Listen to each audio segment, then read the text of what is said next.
तो स्टूडेंट्स, आज हम पढ़ने वाले हैं अपघटन अभिक्रिया, वियोजन अभिक्रिया एवं रेडॉक्स अभिक्रिया। तो इसके पहले हम लोग पढ़ चुके थे उत्क्रमणीय अभिक्रिया तथा अनुत्क्रमणीय अभिक्रिया। तो उत्क्रमणीय अभिक्रिया किसे कहते थे? वे रासायनिक अभिक्रियाएं जो दोनों दिशाओं में चलती है, उसे उत्क्रमणीय अभिक्रिया कहते थे। और वो रासायनिक अभिक्रिया जो केवल एक ही दिशा में चलती है उसे अनुत्क्रमणीय अभिक्रिया कहते थे। तो आज हम पढ़ेंगे अपघटन, वियोजन और रेडॉक्स अभिक्रिया। तो सबसे पहले हम समझेंगे अपघटन और वियोजन। क्या समझेंगे? अपघटन एवं वियोजन। सबसे पहले हम जान लेते हैं अपघटन एवं वियोजन का मतलब क्या होता है। क्या जानेंगे? अपघटन एवं वियोजन का मतलब। वियोजन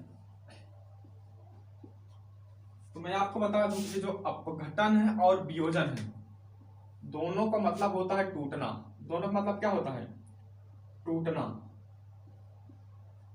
अगर ये अभिक्रिया है, इसमें भी कुछ टूटेगा और इसमें लिया क्या जाता है? कोई रासायनिक पदार्थ लिया जाता है, तो वही रासायनिक पदार्थ टूटेगा और दो या दो से अधिक भागों में विघटित हो जाएगा। मतलब ऐसी अभिक्रिया इसमें होगी जो कि एक पदार्थ रहेगा, वो टूटेगा और दो या दो से अधिक भागों में विघटित हो जाएगा। और वियोजन अभिक्रिया में भी वही होगा कि एक पदार्थ टूटेगा और दो या दो से अधिक पदार्थों में विघटित हो जाएगा। अब इसमें अंतर समझिए, अंतर क्या होता है। ये जो अपघटन अभिक्रिया है, कौन सी अभिक्रिया? अपघटन। ये देखो आ से स्टार्ट है ना, इसको हम ऐसे याद रखेंगे कि ये आ से स्टार्ट है, ये अनुत्क्रमणीय अभिक्रिया होती है। कौन सी अभिक्रिया होती है? अनुत्क्रमणीय। ये अपघटन अभिक्रिया कैसी होती है? अनुत्क्रमणीय। और ये जो दूसरी बचेगी ये होगी उत्क्रमणीय। क्या होगी? उत्क्रमणीय। समझ में आया? अपघटन एवं वियोजन का मतलब दोनों का मतलब टूटना होगा। इन दोनों अभिक्रियाओं में सेम बातें रहेंगी कि एक पदार्थ लिया जाएगा, वो पदार्थ दो या दो से अधिक पदार्थों में टूट जाएगा। बस इसमें अंतर ये होगा कि जो अपघटन अभिक्रिया होगी वो अनुत्क्रमणीय होगी और जो वियोजन अभिक्रिया होगी वो उत्क्रमणीय होगी। तो आइए एक एक की हम परिभाषा लिखते हैं। तो सबसे पहले परिभाषा लिखेंगे अपघटन की। अब किसकी? अपघटन अभिक्रिया की। ध्यान से देखिए, अपघटन में अनुत्क्रमणीय अभिक्रिया है ना। कौन सी अभिक्रिया? अनुत्क्रमणीय। इसकी पहले हम परिभाषा लिखते हैं। वह अनुत्क्रमणीय अभिक्रिया, वह उत्क्रमणीय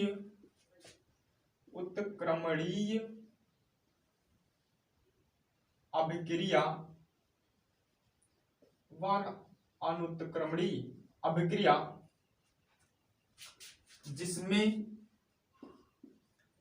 जिसमें कोई एक पदार्थ, जिसमें कोई एक पदार्थ दो या दो से अधिक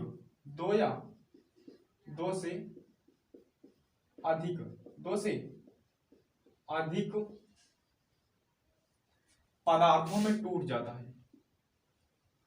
पदार्थों में टूट जाता है, उसे अपघटन अभिक्रिया कहते हैं। अपघटन अभिक्रिया कहते हैं। अभिक्रिया कहते हैं। अपघटन अभिक्रिया कहते हैं। अपघटन और वियोजन में ये बातें ध्यान रखिएगा कि जो अपघटन अभिक्रिया होती है ये अनुत्क्रमणीय होती है, जो वियोजन अभिक्रिया होती है वो उत्क्रमणीय होती है। इसमें आप यहां से याद रखिएगा, जो आ से स्टार्ट है वो अनुत्क्रमणीय होगी और दूसरी वाली उत्क्रमणीय होगी। इसको एग्जाम्पल के माध्यम से समझते हैं।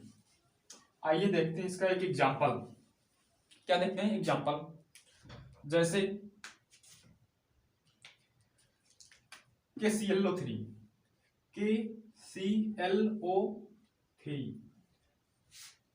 इसको पहले जब ये टूटेगा तो बनेगा KCl, क्या बनेगा? KCl और O2। क्या बनेगा? KCl और O2।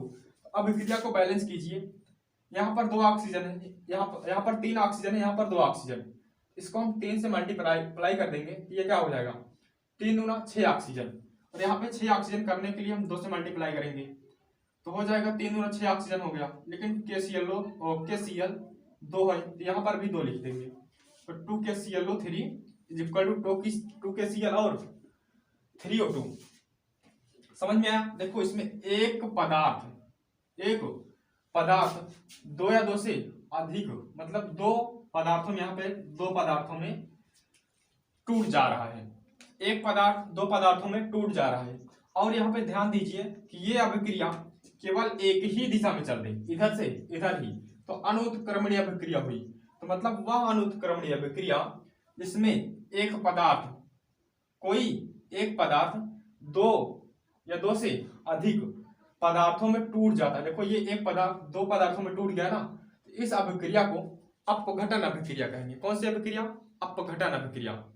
तो आइए अब हम समझते हैं। एक एग्जांपल और देख लीजिए, एक एग्जांपल और देखिए। जैसे हम ले लें FeSO4 तो ये टूटेगा Fe2SO3, यहाँ पर 2 लेना पड़ेगा तो Fe2SO3 और टूटेगा SO2SO3। तो ये एग्जांपल आप नोट कर सकते हैं। उसके बाद हम समझते हैं वियोजन अभिक्रिया क्या होती है। तो एग्जांपल को आप नोट कर लीजिए जल्दी से और डेफिनेशन भी साथ साथ लिखते चलिएगा फेयर कॉपी में। चलिए आप वीडियो को पॉज करके भी लिख लीजिएगा, हम इसको मिटाते हैं। तो आइए अब हम देखते हैं वियोजन अभिक्रिया। क्या देखेंगे? वियोजन अभिक्रिया। मैंने अभी आपको बताया था कि जो वियोजन अभिक्रिया होती है ये उत्क्रमणीय होती है, मतलब दोनों दिशाओं में चलती है। इधर से इधर भी जाएगा और इधर से इधर भी आएगा। और इसमें भी कोई एक पदार्थ होगा जो टूट के 2 या 2 से अधिक पदार्थों में विघटित हो जाएगा। आइए इसकी परिभाषा लिखते हैं।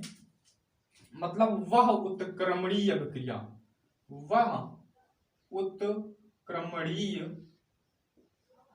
अभिक्रिया, वह उत्क्रमणीय अभिक्रिया, वह उत्क्रमणीय अभिक्रिया जिसमें, वह उत्क्रमणीय अभिक्रिया जिसमें कोई एक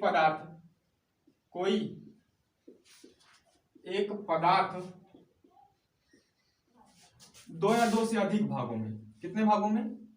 2 या 2 से अधिक पदार्थों में, 2 या 2 से अधिक पदार्थों में टूट जाता है। मतलब वह उत्क्रमणीय अभिक्रिया जिसमें कोई एक पदार्थ 2 या 2 से अधिक पदार्थों में टूट जाता है उसे वियोजन अभिक्रिया कहते हैं। उसे वियोजन अभिक्रिया कहते हैं। वियोजन अभिक्रिया कहते हैं। आप इस बात को ध्यान दीजिए कि वियोजन और अपघटन दोनों का मतलब टूटना होता है। वो अपघटन था, अपघटन आ से स्टार्ट था तो वो अनुत्क्रमणीय अभिक्रिया होगी। वियोजन उसके जस्ट विपरीत उत्क्रमणीय अभिक्रिया होगी। दोनों ही अभिक्रियाओं में कोई एक पदार्थ होगा और 2 या 2 से अधिक पदार्थों में टूट जाएगा। बस फर्क इतना रहेगा कि अपघटन अनुत्क्रमणीय अभिक्रिया होती थी, वियोजन आपकी उत्क्रमणीय अभिक्रिया होगी। इसमें एग्जांपल लिख लीजिए। एग्जांपल जैसे 2HI, इसको जब ये टूटेगा ये बनेगा I2 और H2 और I2, क्या बनेगा? I2 और H2। और एक एग्जांपल और लिख लीजिए जैसा कि PCl5, क्या? PCl5, ये PCl3 प्लस में Cl2, 2HI I2 प्लस में और I2 प्लस में H2। मतलब जब ये 2HI टूटेगा तो I2 और H2 में टूट जाएगा। और PCl5 मतलब फास्फोरस पेंटाक्लोराइड जब ये टूटेगा तो PCl3 फास्फोरस पेंटा और फास्फोरस ट्राइक्लोराइड और क्लोरीन गैस यहाँ पर मुक्त हो जाएगी। तो यहाँ पर आप ध्यान दीजिएगा, ये उत्क्रमणीय अभिक्रिया होती है। कौन सी अभिक्रिया? उत्क्रमणीय अभिक्रिया। इसका साइन ऐसे बनेगा, मतलब इधर से इधर भी जा रहा है और इधर से इधर भी आ रहा है, दोनों तरफ अभिक्रिया होती है। ये ऐसे भी जाएगा और ऐसे भी आएगा। समझ में आया बात? तो वियोजन अभिक्रिया नोट कर लीजिए। एग्जाम्पल भी लिख लीजिएगा,